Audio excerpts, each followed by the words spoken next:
The addiction is real? I need to do... Okay, so since we're like... I would say we are more than halfway through the game. So I should like properly review this. Like the halfway point. And then when I bait it, we review it. I would say we're possibly close to beating the game. This playthrough has been a roller coaster of emotions. But yeah, this has been a roller coaster playthrough, dude. This freaking game. I began the playthrough loving it. Just learning how the game works was awesome. And that lasted for maybe, I would say, 3 days in the game and maybe about 4 hours. 3 or 4 hours. But then you get hit with like a roadblock. And it is a very obtuse game to know, like, okay, you don't know what you need to look for or what you need to sort of pay attention to. So from hour 3 for the next 5 to 6 hours, I absolutely hated playing this game. I felt like I was getting robbed by RNG, and looking back, it wasn't necessarily the RNG was screwing me. It was just a simple fact of I needed to figure out the permanent additions, basically. Because once you get the permanent additions, it seems like the game opens up a bunch of new rooms automatically once you do that. And it kind of also seems like once you get to day 20 to even 30, the game opens up even more. So you kind of do have to play the game more and more for it to kind of open up different options and rooms and things like that.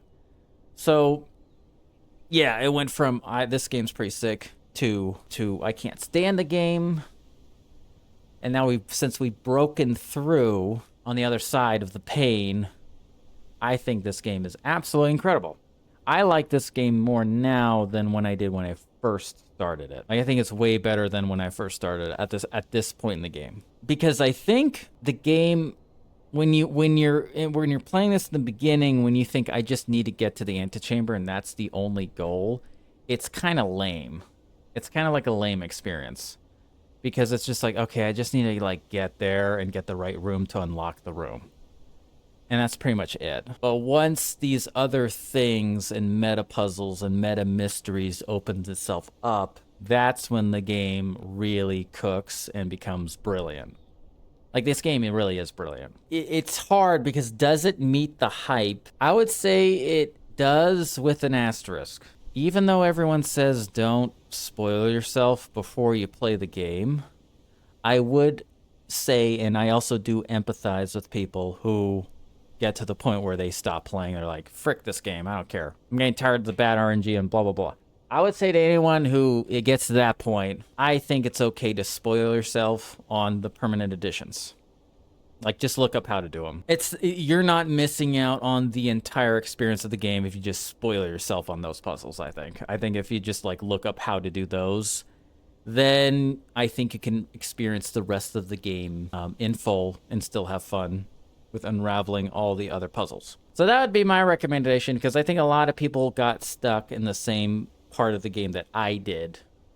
In looking at the Steam reviews, like hours played, it's like between 6 to 10 hours is all the negative reviews, essentially. And so all those reviews between like the 6 to 10 hour mark, I think it's a valid criticism in an aspect. And so I would just say to those people, just spoil yourself on that. Now, I will say the apple orchard puzzle, though, is so sick to figure out. The other 3, I think it's okay to look up, but that apple orchard is so sick. That figuring that out was one of the highlights of the playthrough. So I haven't beat the game yet, but as of now, this is like a 9.5. So I went from like a 9.5, a 9 in the beginning to like this is overrated, to back up to maybe 9. And now I think I'm creeping up back to like a 9.5. It does get better the more into the game you get into. Like, once you can't break through to that BS part. Now, the question is that sort of 25% part of the game, like once you get 25% through the game, you get stuck. does that section of the game need to be tweaked? Because in retrospect, it's like, okay, there's just the garage and then the water pump thing. Like, those are the two that you have to do in order to kind of break through to the rest of the game. Do those need to be more clear that you need to do those two first for new players? I don't know. I don't know the answer to that.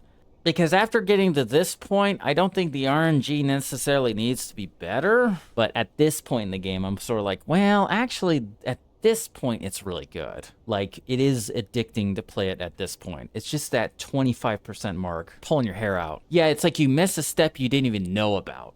Right. You missed... So you're just kind of like going through the motions of making the rooms, and you just don't know that this is the thing you need to do. It's in front of your face. I appreciate the obtuse nature of the game, but lots of people are spinning their wheels like me. So I really like the game, but I also empathize with everyone giving like negative reviews of the RNG, you know. Because I was complaining about it for like 5 hours going like, I don't know what to do. So it's like, you really need to look at the breaker box and go like, oh, I need to turn the garage door on. It's not like rocket science. It's just sort of like, it seems so you know what it is? That garage door thing seems so unimportant. Because it's just like a switch you turn on. It's not really a puzzle. It's just you switch it on, you go to the garage, and then it opens. And then that unlocks the driveway.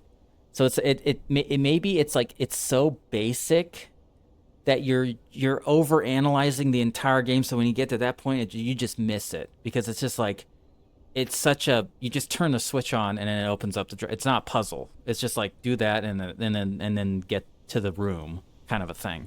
It's not like the boiler room where you have to like figure out an entire missed ass puzzle to do that to unlock the other thing. But I will say the boiler room thing is kind of tricky to do, because you have to have the boiler room and then the hallway and then the laboratory all connected. But it does kind of seem like those three things like are always pop up when you get to that hallway, and then there's like the laboratory's right there and then the boiler room's right there. So that part, probably that part more than anything, is the thing that people are getting stuck on. And so because they're just kind of like making pathways, and they're maybe not choosing that hallway that would generate the boiler room.